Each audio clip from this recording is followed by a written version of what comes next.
Warahmatullahi wabarakatuh. Oke, jadi kali ini di SMA kita ada podcast lagi ya. Nih, kali ini tuh kita dalam rangka pemira. Nah, terus di sini kita ada kedatangan dua dua calon wakil ketua MPK. Dari yang pertama siapa?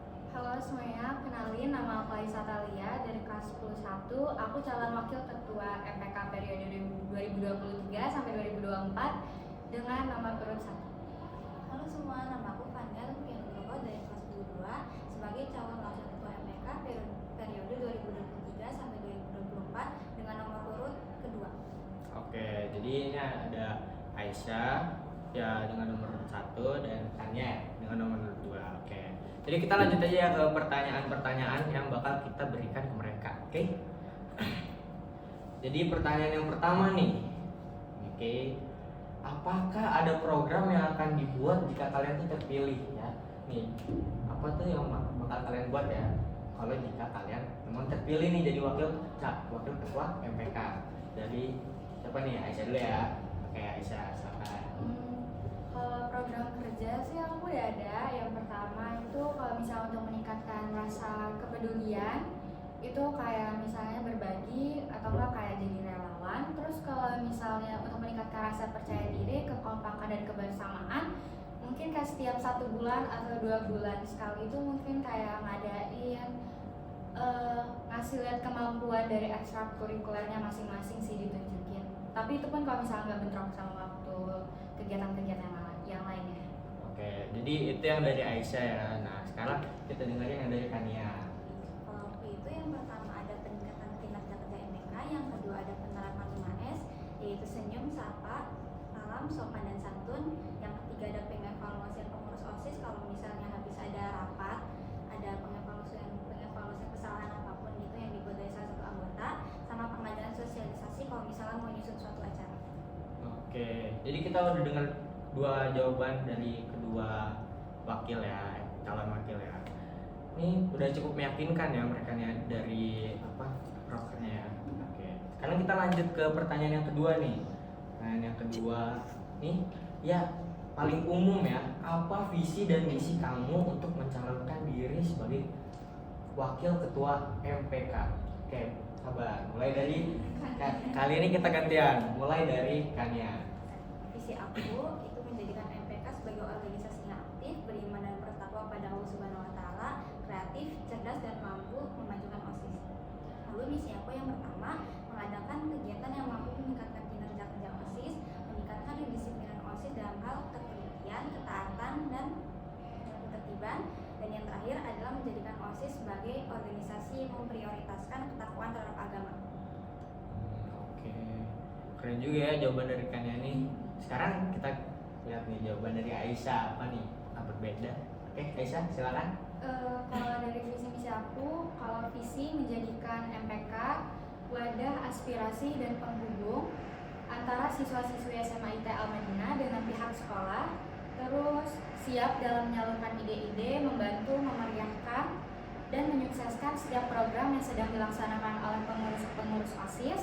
Terus kalau misalnya misinya yang pertama itu merancang ide-ide dan mengadakan program kerja yang meningkatkan rasa kepedulian, rasa percaya diri, rasa kekompakan dan kebersamaan siswa-siswi SMA IT Al-Madinah.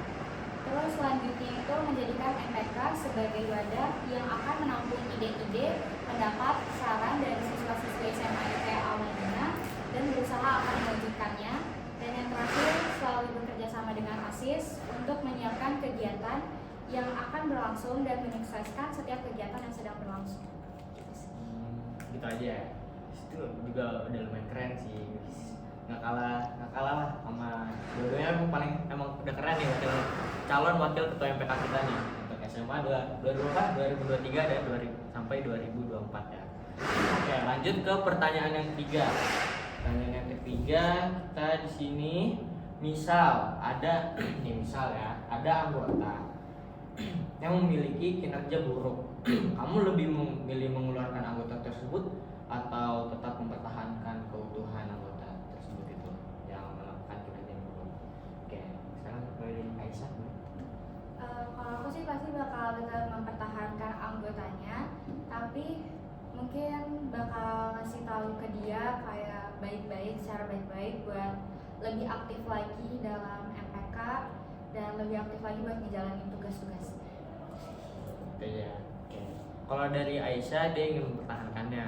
Nah, apakah kalau dari Kania sama atau berbeda pendapat? Sama, mempertahankan keutuhan anggota. Kan kalau misalnya memiliki kinerja buruk sama aja kayak melanggar niat sendiri.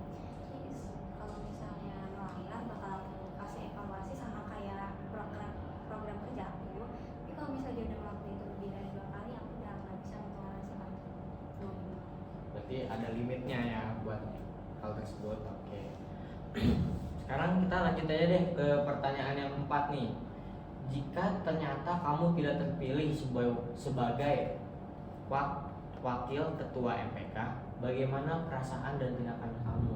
Jika kalian tuh tidak misalnya kalian udah ngecalon nih, udah kampanye, udah capek-capekin diri, tapi ternyata kalian nggak kepilih nih. Jadi kalian bakal bertindak apa nih? Dan perasaan kalian tuh gimana sih? Gitu. Mulai deh ini. Sebenarnya pasti sedih ya, tapi bakal baik-baik aja. Cuman karena kalau misalnya nggak kepilih, itu berarti kalau misalnya anak-anak lain belum percaya sama aku sepenuhnya buat jadi pemimpin. Jadi sebenarnya aku bakal sedih, tapi baik-baik aja karena mungkin mereka belum percaya sepenuhnya sama aku. Kalau aku sih pastinya sedih, tapi juga nggak bakal putus asa dan tetap join ke MPK atau nggak jadi pengurus. Jadi kalau Aisyah nih walaupun dia nggak terpilih, dia bakal tetap join organisasi tersebut dan mencoba untuk membantu walaupun tidak menjadi wakil ketuanya. Oke. Ya. Nih kita udah nih tinggal di pertanyaan terakhir, pertanyaan kelima, yaitu apa sih bentuk konsekuensi yang kamu terima nih, misalnya ya nih, apa bentuk konsekuensi yang kamu terima saat tidak melaksanakan tugas ketika misalnya kamu menjadi wakil ketua MPK. Oke, boleh dari Aisyah deh. Kalau aku pasti bakal yang bentuk konsekuensinya itu mungkin yang aku terima itu sanksi sosial dari lingkungan aku, dari lingkungan MPK, dari OSIS. Kayak sanksi sosial mungkin kayak dijulitin mungkin atau disinisin, tapi tetap terima sih karena kan itu dari kesalahan aku yang sendiri. Jadi lebih ke kamu mendapatkan sanksi sosial ya dari lingkungan kamu, tapi kamu bakal terima itu dan menjadi lebih baik lagi gitu dari situ. Oke. Kalau dari Kania gimana? Aku apa aja bisa. Aku tuh tipe orang yang nggak bisa melanggar janji diri sendiri. Terus kalau misalnya udah dapet konsekuensi, aku kayak bakal tahu sendiri sambil kayak misalnya kalau kata kasar tuh menghukum diri sendiri lah, biar tahu kesalahan aku apa, biar bisa memperbaiki kesalahan aku juga. Baiknya. Bagus ya nih Papa. Jawaban-jawaban dari wakil ketua MPK kita nih udah sangat memadai, tinggal kita pilih aja dengan bijak yang mana yang sekiranya bukan lebih baik ya, tapi mungkin lebih bisa dipercaya atau bisa lebih mengerjakannya dan menepati janji yang mereka sudah bikin. Oke.